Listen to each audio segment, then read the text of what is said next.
Okay, so let's talk about one of the major issues with radicals that we need to address, and that is that if it's going to be in simplest radical form, that we need to have a rational number in the denominator. Okay, we need to have a whole number. We don't like to have radicals, which are irrational numbers. So no radicals are allowed in the denominator. But where this issue is going to arise is with this property of radicals that says if there's a fraction under the radical, like 64 over 49, we're not allowed to leave that there either. But we can fix that really easily by separately square rooting the numerator and the denominator. So I can say this is the same as the square root of 64 over the square root of 49, which we know is just 8 over 7. Okay? But there are going to be times, right, like for example in this one, where when we separately give the radical to the numerator and the denominator, the radicals don't necessarily all go away nicely like this 8 over 7. In this case, the 9 on the bottom's good. Right? We get square root of 9, which is 3, but the square root of 8 on the top, we can't square root 8 without having decimals and fractions. So we're going to, in this case, just simplify it. The square root of 8 we know is 2 times the square root of 2. Right? So we're going to say 2 root 2, and this is going to be my final answer. This one is good because if I go down the list of things that have to be true for a radical to be simplified, we would say, are there any perfect squares underneath the radical? And in this case, no, there are not. Are there any fractions under the radical? In this case, our final answer, no, there are not, because we fixed that, right? There was a fraction under the radical, but we fixed that now. That's not the case anymore. The last one is, are there any radicals in the denominator? And when I'm looking at this one, I have a 3. There are no radicals, so I'm saying no. So I checked my list. Everything works out, so I would say 2 root 2 over 3, that is a simplified radical, right? But when I come across these problems, things that look like 2 root 14, 2 over root 14, or 3 over root 7, that's an issue. We're not allowed to have the square root of 14 in the denominator. So in order to fix this, we have this concept called rationalizing the denominator.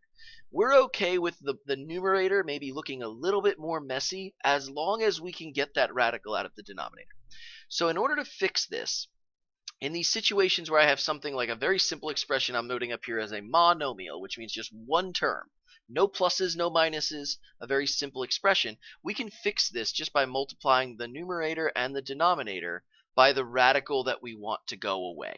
I want the square root of 14 to go away, so I'm going to multiply it by itself because the square root of 14 times the square root of 14 is just 14, right? And you can do the math if you want. If you want to do 14 times 14, get that answer on your calculator, hit the square root button, it's going to come out to be 14, right? You can check that this is really squaring a square root and they're going to cancel each other out. But if I change a fraction's denominator by multiplying by some value, I need to do the same thing in the numerator. So in this case, I'm going to multiply the numerator by the square root of 14 as well. And so remember that a number outside of a radical and a number under a radical cannot be combined. So I'm just going to say this is 2 root 14. Okay, and then my last little cleanup here is I'm going to look at this fraction and say, oh look, if I kind of put my hand over this square root of 14, I see a fraction 2/14, and that can be simplified. So 2/14 is the same as 1/7. So I'm going to call this 1 root 14 over 7. And again, we don't have to write that 1, but I'm going to write it for emphasis. Okay, but I can do the same thing over here. I can say square root of 7 in the denominator. I don't like that, so let's get rid of it. Okay, multiply top and the bottom by the square root of 7. Square root of 7 times the square root of 7, well, that's the square root of 49, and the square root of 49 is 7. Okay, and then I can say on the numerator 3 root 7. Okay, and I'm going to look at these outside numbers. 3 and 7 are not going to cancel, not going to simplify in any way, so that is simplified. That's good to go. I fixed all my problems. If I go through my checklist for either of these problems and say, are there any fractions under the radical? No, there are not. I have a 14 and I have a 7. Those are not fractions. Do I have any perfect squares under any of those radicals? And I'm looking at the factors of 14. No, there are no perfect squares. I'm looking at the factors of 7. No, there are no perfect squares. That is good. And I'm looking at my last one. Are there any radicals in the denominator? And we're going to say in this case, no. In both cases, we fix that problem by rationalizing the denominator. Okay, so this idea of rationalizing the denominator is really important. It's one of the 3 things that has to be true if something's going to be simplified. Okay, but there's a problem. And so here's the problem that we're going to run into when we're trying to rationalize the denominator.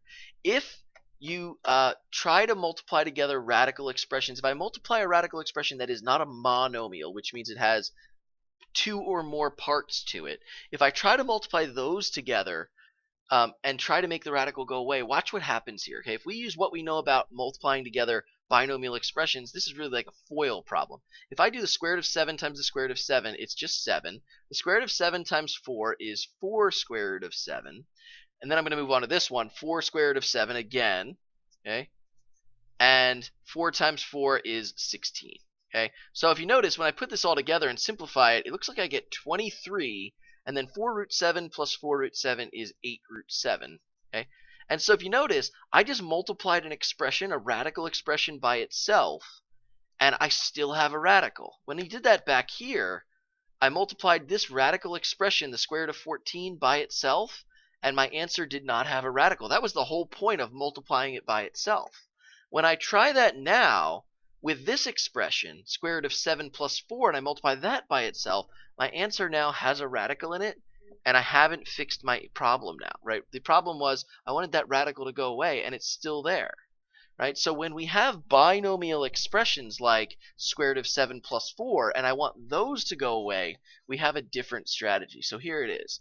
If there's a binomial expression that contains a radical in the denominator, we're going to rationalize the denominator using something called the conjugate. Okay? The conjugate of an expression is the same binomial expression, except we're going to switch the operation that's in between them. So something like the square root of 5 plus the square root of 2, if I want that to go away, I'm going to multiply it by its conjugate, which is the square root of 5 minus the square root of 2. Right? So if you notice what happens here, let's multiply these together and let's see what happens. If I say square root of 5 plus the square root of 2, and my goal is to get an answer that does not have any more radicals in it, let's see what happens when I multiply it by its conjugate. Square root of 5 times the square root of 5 is 5. Okay? The square root of 5 times the square root of 2, or the negative square root of 2, is the negative square root of 10. Okay? The square root of 2 times the square root of 5 is the positive square root of 10. Interesting. Okay? And then the square root of 2 times the negative square root of 2 would be minus 2, which was the square root of negative 4. I'm sorry, the square root of 4, which is just 2. Right? So if you notice what happens in this special case, negative square root of 10 and positive square root of 10, they cancel each other out, and I really just have 5 minus 2. There it is. Okay? So in this case, I got an answer that doesn't have a radical because I used the conjugate.